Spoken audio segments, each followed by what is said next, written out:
네, 우리 반갑습니다. 우리 양옆에 계신 분들에게 이렇게 인사하겠습니다. 온전한 예배자가 됩시다. 네, 감사합니다. 우리 같이 하나님 말씀 보겠습니다. 요한복음 4장 21절에서 24절까지의 말씀. 요한복음 4장 21절에서 24절까지의 말씀. 우리 한 절씩 교독하고 마지막 절 합독하도록 하겠습니다. 예수께서 이르시되 여자여 내 말을 들으라 내 말을 믿으라. 이 산에서도 말고 예루살렘에서도 말고 너희가 아버지께 예배할 때가 이르리라.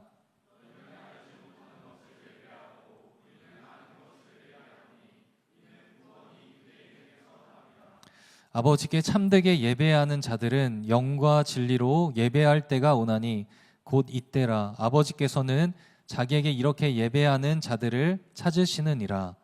하나님은 영이시니 예배하는 자가 영과 진리로 예배할지니라. 아멘. 여러분들은 이런 생각 해본 적 있으세요? 내가 지금 하고 있는 이 일, 이 시간, 이것이 지속됐으면 좋겠다. 오늘 이 시간이 가지 않았으면 좋겠다. 내일이 오지 않았으면 좋겠다. 마치 월요일을 앞둔 주일을 보내는 우리들의 마음과 같은 그런 이런 생각 해본 적 있으세요? 지금 드리고 있는 예배가 끝나지 않았으면 좋겠다. 이 예배가 지속되면 좋겠다. 저는 그런 생각이 들 때가 있습니다. 왜 이런 마음이 들었을까 이렇게 생각을 해보니까 예배가 주는 특별함이 있기 때문에 그랬습니다. 이 예배 시간만큼은 다른 어떤 것도 우리를 방해할 수가 없습니다. 이 예배 시간은 이 현실 속에 보이지 않는 하나님의 나라가 보이는 하나님의 나라로 시간과 공간 속에 지금 경험되는 시간이기 때문에 그 특별함이 있습니다. 오직 영원하고 유일하신 그 하나님만을 바라보고 그분이 어떤 분이신지 그 의로우심과 그분의 위대하심과 그분의 사랑과 그분의 놀라움을 경험할 수 있는 시간이기 때문에 그렇습니다. 그 시간이 바로 예배 시간입니다. 예배는 단지 노래를 부르거나 강연을 듣는 시간이 아닙니다. 천지의 창조주이신 하나님 앞에 우리를 구원하신 그 예수 그리스도 앞에 우리에게 행하신 그 일을 기억하면 나아가는 시간입니다.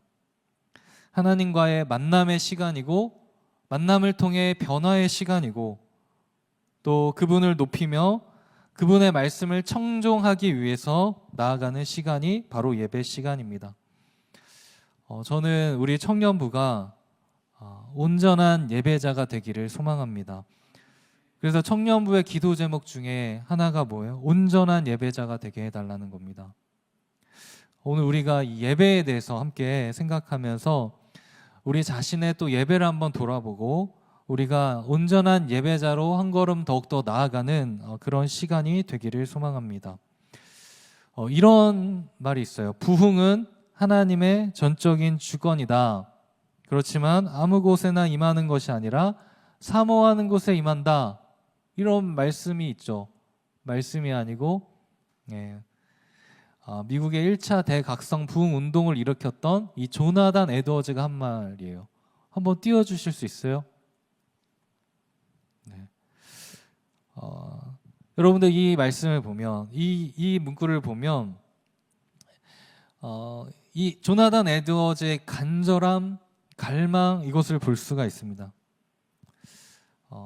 부흥은 하나님의 전적인 주권이지만 사모하는 곳에 임한다. 하나님께서는 이 조나단 에드워즈의 이 간절한 마음, 그 중심, 그것을 보시고 1차 대각성 부흥 운동을 일으키셨습니다. 근데 우리 안에도 이런 마음이 있는가? 이런 마음이 일어나기를 소망합니다. 오늘 이 사마리아 여인 이 마음 속에도 하나님에 대한 관심인지 아니면 어쩌면 열망인지 아니면 또 궁금증인지 모르겠지만 사마리아 여인이 예수님께 이렇게 질문을 합니다. 예수님, 우리 조상들은 이 산에서 예배했는데 당신들의 말에 따르면 예배하는 곳이 예루살렘에 있다고 합니다. 그러니까 어디서 예배하는 게 옳습니까? 어디서 예배를 해야 됩니까? 오늘 본문에 보면 예수님께서 이 질문에 대해서 답변을 하고 계십니다. 예수님께서 말씀하시는 것에 이 예배에 대해서 이 두 가지에 대한 정의를 찾아볼 수 있는데 우리의 삶에 적용이 되었으면 좋겠어요. 첫 번째 뭐냐면 예배는 이 장소의 개념을 뛰어넘는다는 것이에요. 예수님께서 이렇게 말씀하셨죠. 21절 말씀 한번 읽어보겠습니다. 시작. 예수께서 이르시되 여자여 내 말을 믿으라. 이 산에서도 말고 예루살렘에서도 말고 너희가 아버지께 예배할 때가 이르리라. 예수님께서 이렇게 대답하세요. 이 산에서도 말고 예루살렘에서도 말고 예배할 때가 이른다. 예배의 장소가 아니라 어디서 예배하느냐가 중요한 것이 아니라 어떤 때가 이르는데 그 때가 너무 중요하다는 거예요. 예수님께서 이 때가 이를 것이다 라고 말씀하세요. 사마리아 여인이 이렇게 질문한 배경이 있겠죠. 이스라엘 백성이 이제 바벨론 포로로 끌려갔다가 다시 귀환을 하게 됩니다. 그리고 예루살렘에서 성전을 다시 짓습니다. 그 성전이 수룹바벨 성전이에요. 수룹바벨. 첫 번째 성전은 솔로몬 성전, 그렇죠. 두 번째 수룹바벨 성전을 재건을 하는데 그 시기에 에스라서를 보면요, 사마리아인이 함께 유대인들이 같이 성전 참여해도 괜찮겠냐. 근데 그게 거절이 돼요. 그래서 유대인들과 이 사마리아 사이에서 이제 약간 갈등이 생깁니다. 그래서 사마리아인들은 그 대안을 어떻게 하냐면 이 그리심산에서 자신들의 성전을 세웠습니다. 그것을 기록해요. 그래서 예루살렘의 성전과 이 그리심산에 이 성전이 같이 있게 된 거죠. 그러다가 이제 그리심산이 이제 나중에 이제 하스모니아 왕조에 의해서 파괴되면서 모습이 사라져요. 그렇지만 이 사마리아의 여인 이 마음에 어떤 생각이 있겠어요? 이 그리심산. 그래도 이 그리심산은 축복의 산이라고 그렇게 믿고 있었기 때문에 그곳을 기도의 처소로 계속해서 사용했던 겁니다. 그러니까 사마리아인의 생각 속에는 무엇입니까? 우리 조상들은 다 그리심산에서 예배를 했는데 유대인들 얘기를 들어보니까 예배하는 곳이 예루살렘에 있대요. 그러니까 어떻게 하나님 앞에 나아가려면 어디로 가야 되는 겁니까? 이렇게 물는 것입니다. 그때 예수님께서 말씀하시는 게 그리심산 거기도 말고 예루살렘 거기도 말고, 그렇죠? 때가 중요하다. 때는 장소의 개념을 뛰어넘는 거죠. 구약에는 성전, 성막, 이거 굉장히 중요한 곳이었어요. 그래서 이스라엘 광야 생활할 때 성막에서 하나님의 임재하심을 경험했고, 솔로몬이 성전을 지을 때도 성전으로 나와서 예배하고 제사 드려라. 하나님이 그곳에 성전 가운데 임하겠다고 약속하셨던 거예요. 근데 이제 그 개념이 이제 사라지게 된단다. 어느 누구나 어디서나 누구든지 아버지께 예배할 수 있는 때가 오는데 그 때가 언제 오느냐? 누구를 통해 오느냐? 예수 그리스도를 통해서 하나님 아버지께 나아가는 때가 온다. 그래서 그 때가 언제냐면 23절 말씀 보면 아버지께 참되게 예배하는 자들은 영과 진리로 예배할 때가 오나니 언제요? 곧 이때라. 지금이다. 사마리아 여인아, 지금 완전히 새로운 시대가 지금 열린다. 어디서나 우리는 예배할 수 있다. 예수 그리스도를 통해서 그것이 가능하게 되었다. 여러분들, 우리는 장소의 제약을 받는 자들이 아니에요. 시간에 제약받는 자들도 아닙니다. 물론 우리가 이렇게 공식적인 주일날 청년부 예배 시간 이제 지켜야 되겠지만 우리는 여기 세미나실에서도 예배할 수 있고, 우리 작년에 분당에서 예배했고, 또 우리가 이 자리가 허락되지 않는다면 다른 곳에서도, 더 좋은 곳에서도, 혹은 좋지 않은 곳에서도 예배를 할 수 있습니다. 왜요? 이제 예수님 오시고 장소의 개념을 어떻게 보면 무색하게 만드신 거예요. 장소, 그것은 본질이 아니에요. 본질이. 여러분들, 저와 여러분들은 장소에 갇혀 있는 사람들이 아니에요. 그것을 뛰어넘는 예배자이심을 믿으시길 바랍니다. 네. 그러니까 여러분들이 걸어가시는 곳곳마다, 머무는 곳곳마다 그 장소가 사실 예배하는 곳이 되는 겁니다. 여러분들이 제자반 그때 MT 할 때 저희 건대를 한번 이제 그 한밤중에 간 게 거의 진짜 되게 오랜만이에요. 걸어가면서 기도해요. 아무도 예배하지 않는 내가 걷는 모든 땅.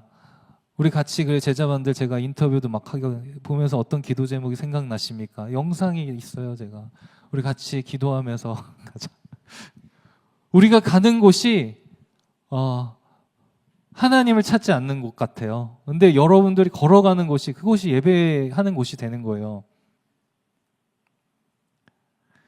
그렇게 여러분들의 있는 그 자리, 직장이, 학교가 그렇게 느껴질지도 몰라요.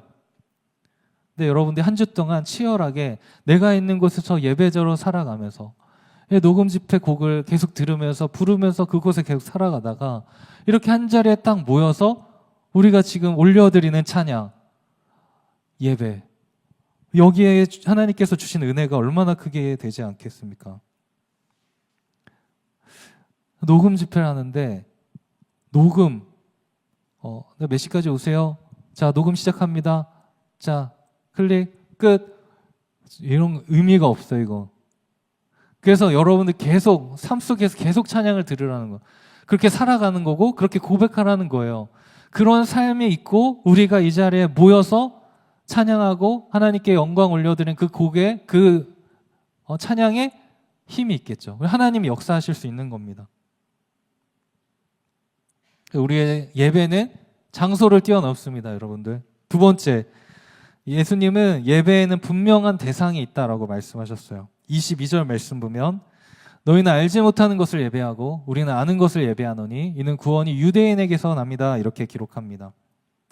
예수님의 말씀 속에는 사마리아 이 여인의 예배의 대상이 없거나 제대로 된 예배의 대상이 아니거나 무엇인지 알지 못하는 것을 예배의 대상으로 삼고 있다. 그렇게 얘기를 하는 겁니다. 이 주석에 보니까 사마리아인들이 예배하는 대상으로 이렇게 그 대상을 뭐라고 모셔하냐면 하나님에 대한 예배를 드리지 못하고 우상 숭배와 혼재된 예배를 드리는 것을 가리킨다라고 볼 수 있다.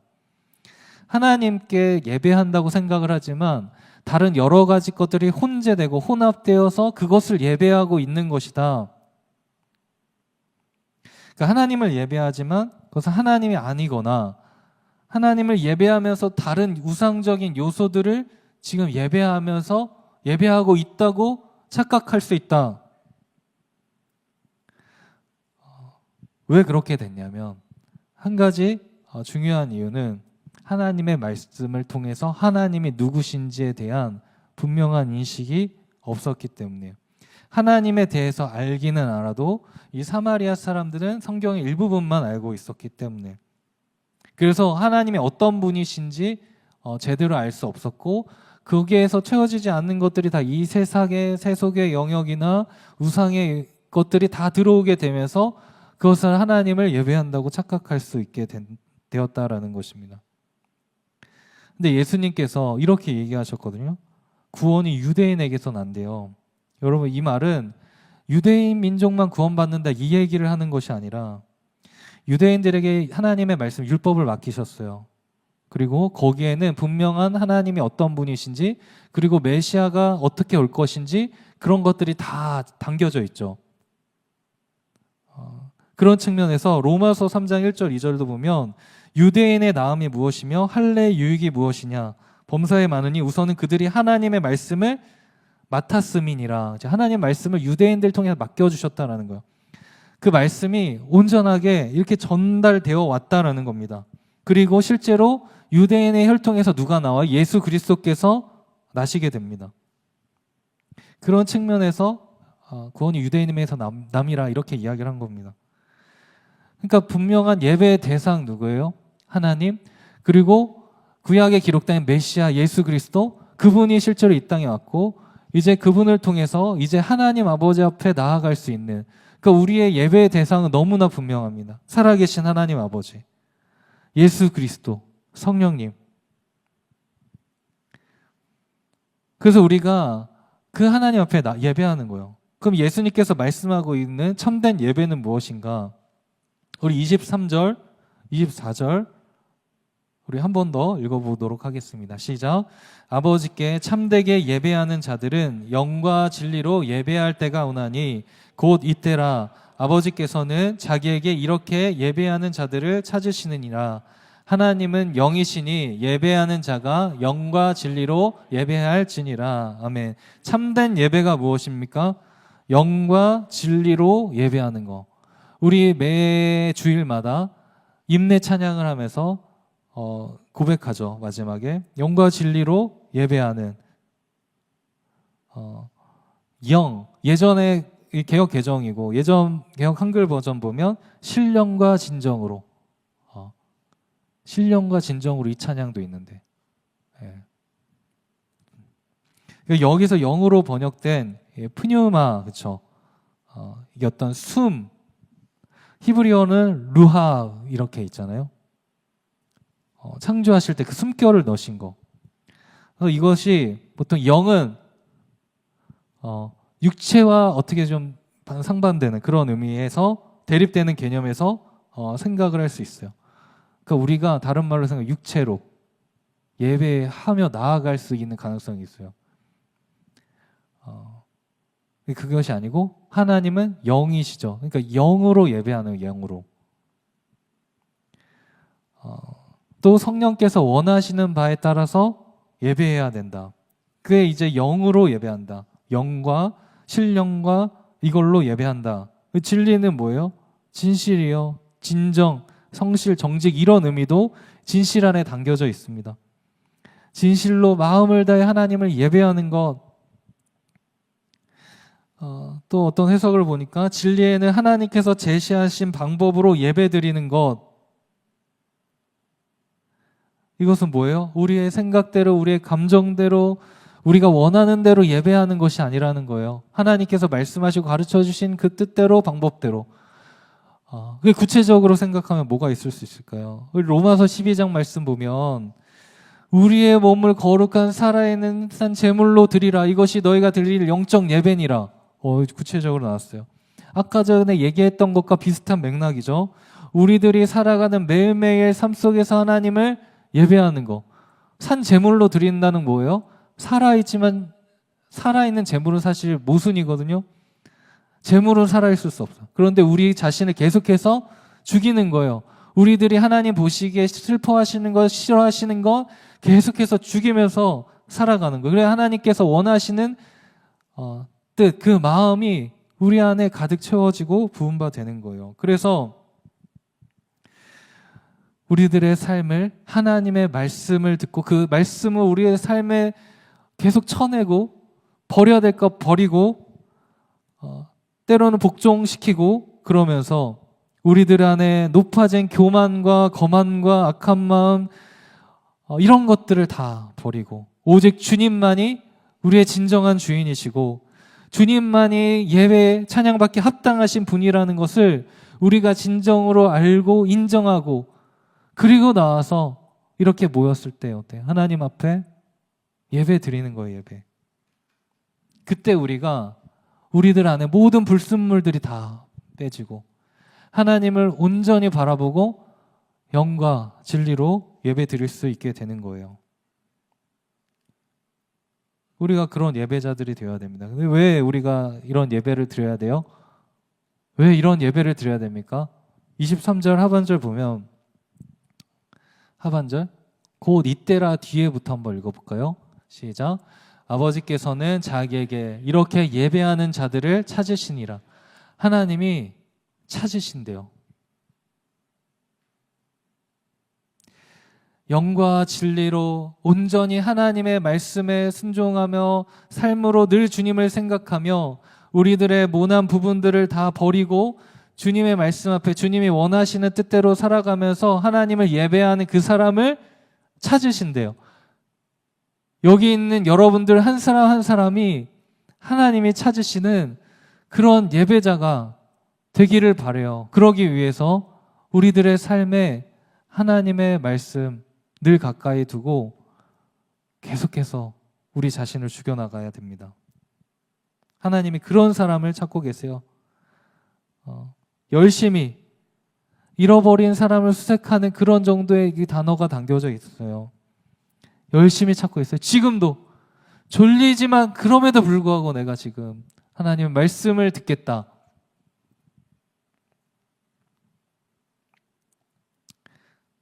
저는 저와 우리 모든 청년부가 하나님을 진정으로 영과 진리로 예배하는 그런 저와 우리 여러분들 되시기를 진심으로 간절히 소망합니다. 우리가 그 참된 예배자가 되기 위해서 방해되는 것 무엇이 있냐면 오늘 말씀과 이사야서 말씀 잠깐 참고해서 제가 말씀을 드리면 이 내용을 제가 오늘날로 그리고 제가 말씀을 드리면 하나님의 말씀에 귀를 기울이지 않는 것, 청종하지 않는 자세, 이것을 멀리해야 된다. 청종해야 된다는 거죠. 그러지 않고 우리가 수많은 예배와 헌금을 드려도 아무 의미가 없대요. 여러분들 11조 잘하시죠? 11조 잘하셔야 되지만 11조 한다고 다 되는 게 아니에요. 매주 예배 참석하셔야 되지만 매주 예배 참석한다고 다 되는 게 아니에요. 이 중에서도 우리가 마당만 밟고 간다 이런 표현이 있거든요.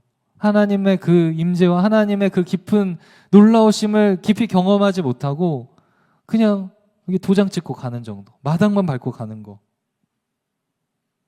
우리가 매주일 모이고 어떤 모임이 있어서 계속 모이고 절기들이 있어서 모이고 그게 의미가 없대요. 하나님에게는. 왜요? 하나님 앞에, 거룩한 하나님 앞에 성회라고 표현하는데 거룩한 하나님 앞에 선다고 그렇게 예배한다고 그렇게 얘기를 하고 악한 일을 동시에 하고 있기 때문에 예배 드리고 하나님이 보시기에 싫어하는 일들을 병행하고 있기 때문에 그러면서 우리 기도합니다. 하나님 제 기도를 들어주세요. 저 주일 잘 지키죠. 저 11조 잘하죠. 이런 것들에 대해서 하나님께서는 짐이다. 무거우시대요. 그 기도 듣지 않으신대요. 선행을 행하고 행악을 그치라. 학대받은 자 고아들을 변호하고 도우라. 그렇게 이사야서는 말씀합니다. 그렇지 않으면 우리의 예배는 하나님과 관계없는 일이 된다. 오늘 요한복음 말씀에도 생각해보면 장소에 얽매이는 예배 뒤로 해야겠죠. 하나님이 아닌 혼합된 우상을 대상으로 하는 예배, 영과 진리가 아니라 우리 어떤 육신, 어떤 감정만, 우리의 만족만 육체로 드리는 예배, 그걸 멀리해야 됩니다. 형식적인 예배 멀리해야 됩니다. 피상적인 예배 멀리해야 됩니다. 아무 생각 없이 드리는 예배 멀리해야 됩니다. 외식적인 예배, 가정의 예배, 그런 것들은 다 우리가 온전한 예배자로 서는데 방해가 될 수 있다. 말씀을 맺으면서 우리는 이제 어디에서든 예배할 수 있는 존재가 되었습니다. 또 우리는 분명한 대상, 하나님, 예수 그리스도, 성령님, 분명한 대상을 기억하면서 예배하는 존재들입니다. 의미 없이 반복되는 형식적인, 외형적인 모든 것을 다 갖추었지만 마음과 중심이 없으면 아무 의미 없는 예배가 됩니다. 그렇지만 우리가 삶으로 선행을 행하고 악을 미워하고 하나님이 싫어하시는 거 싫어하고 기뻐하시는 거 기뻐하고 그런 삶을 살고 우리가 드리는 예배는 하나님께서 기뻐하시는 예배자들이에요.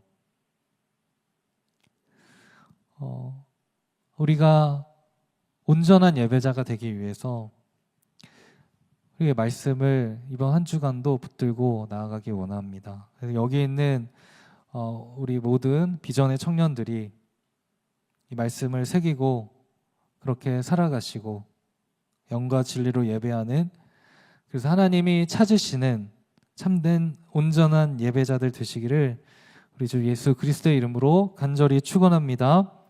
우리 같이 함께 찬양하겠습니다. 우리 임내 찬양 한번 하겠습니다.